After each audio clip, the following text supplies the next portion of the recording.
Hello, my abnormal family. Got one thing I'd like to share with y'all before we get into this encounter.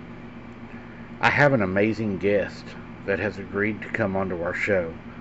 It's going to be someone that y'all will never guess. Well, I want y'all to start guessing, but you will never guess. Keep watching the channel for the thumbnail to come out. You're not going to believe who's coming on our show and what we're going to talk about. We are very honored to have this person come on our show, and we almost don't even have the words that they're going to actually come onto our show, and we're going to talk about some very, very important things. So you're not going to want to miss that. August 2021, rural Iowa, near the Nebraska border. The cornfields stretched as far as the eye could see, swaying gently in the summer breeze, but amidst the tranquility, a sense of unease settled in the pit of my stomach.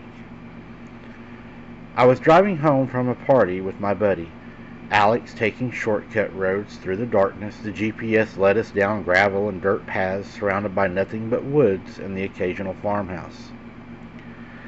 Suddenly, a raccoon crossed the road, and I slowed down to let it pass. That's when I saw it. A creature that was about 7 to 8 feet tall, with gray skin and missing patches of fur, bolted across the road behind the raccoon. Its long arms swung menacingly, and Alex screamed beside me.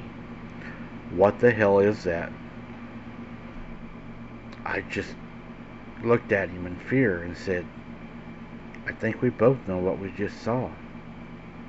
It's a dogman or a werewolf." I floored it, speeding down those narrow roads at over 100 miles an hour.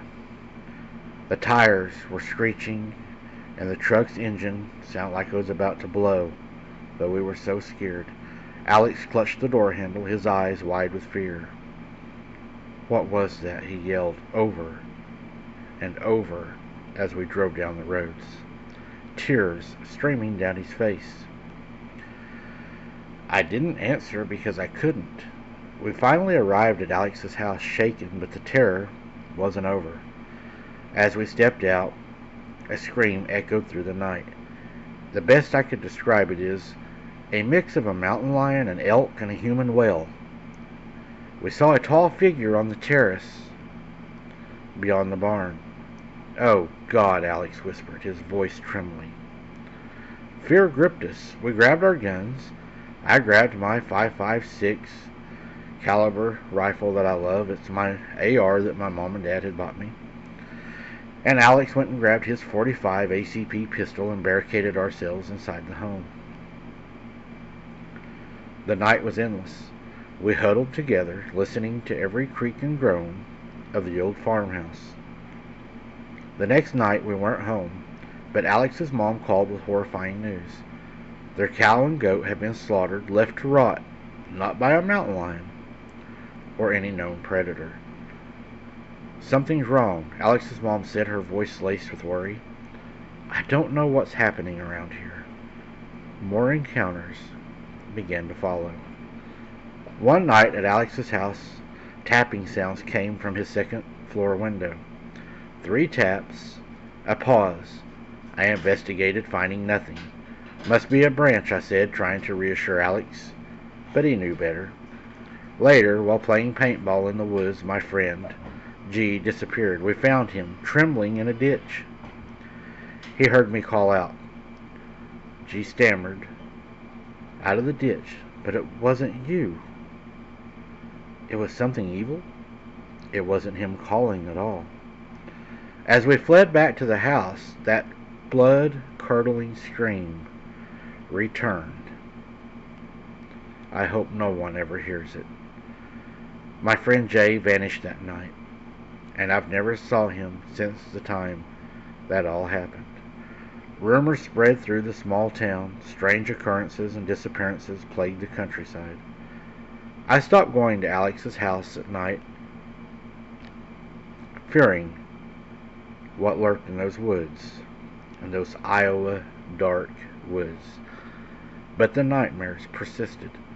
One evening as I drove home from work, I saw a figure on the side of the road. Tall, gray, and imposing. I was afraid, I'm not going to lie. I was scared and I got sick to my stomach. I sped past it, not even looking back. The next morning, when everything really started to change, I received a mysterious phone call. The caller said, "You shouldn't have come here." A low, raspy voice. I hung up, shaken. Days passed and the calls continued. "We know what you saw," the voice would say on short phone calls that it would make to us.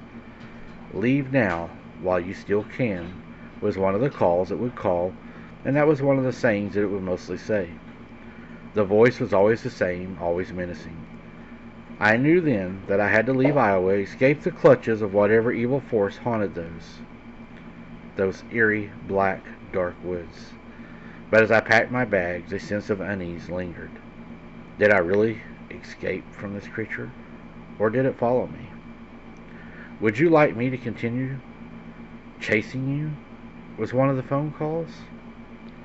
And I said, "Are you the creature?" And it answered, "No, I'm not the creature, but I'm somebody that's telling you to shut your effing mouth." As the calls persisted, I began to unravel. Sleepless nights and anxious days, my pillow soaked with sweat at night, even sometimes laying there crying. It took its toll on me. I couldn't shake the feeling that something was going on, that these people were watching me and they were going to do something terrible to me. So one evening when one of the phone calls came in, I asked my mom to listen on the other phone. And when she listened, she heard the threats that they made. And then she looked at me, and she said in her voice so low, "Honey, we're leaving Iowa." I didn't question, I knew. Dad was summoned home from work, and we packed our belongings in haste. The Iowa backwoods with their dark secrets were left behind. Our new home in Kansas was a fresh start. The sun-kissed plains and the rolling hills replaced the ominous cornfields. But the memories have not left me alone. I still dream of that tall, 7 to 8 foot creature, the hair coming off of him, the gray skin, the large mouth. A damn demon dog, a werewolf, a dogman, whatever you would call these effing things. I effing hate them, Mike. And then, the missing kid Jay weighed heavily on my mind also. And then finally, months later, news reached us. His body was found in a nearby river. I cried. He was my friend. We had spent many nights together, many dreams together, what we were going to be when we grew up and what we was going to do. And now all of his dreams were gone. And the authorities said that he had just fell off a bridge. I knew that he didn't fall off a bridge. We had hunted and fished together so many times, and even if he would have been able to swim out. I exchanged a knowing glance with Alex, who had joined us in Kansas. He had moved with us from an abusive family. We both knew better. That creature, the screams, the menacing calls, it was all connected. I knew in my heart that this had to all be connected. Dad would often say, sometimes it's just better to leave things alone and not dig around. Mom's prayers became a nightly ritual. Protect us from the darkness. Years passed and the nightmares faded, but the lesson remained. Some mysteries are too terrible to confront. In Kansas, we rebuilt our lives, grateful for the peace. Yet on quiet nights when the wind carries an eerie scream, I do get afraid that I will hear that scream that I once heard in Iowa again, that I pray I never hear or see that creature.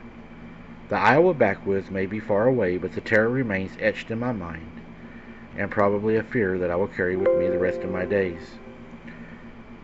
I believe what I saw that night was a true werewolf, a dogman, whatever you want to call it, a hellhound.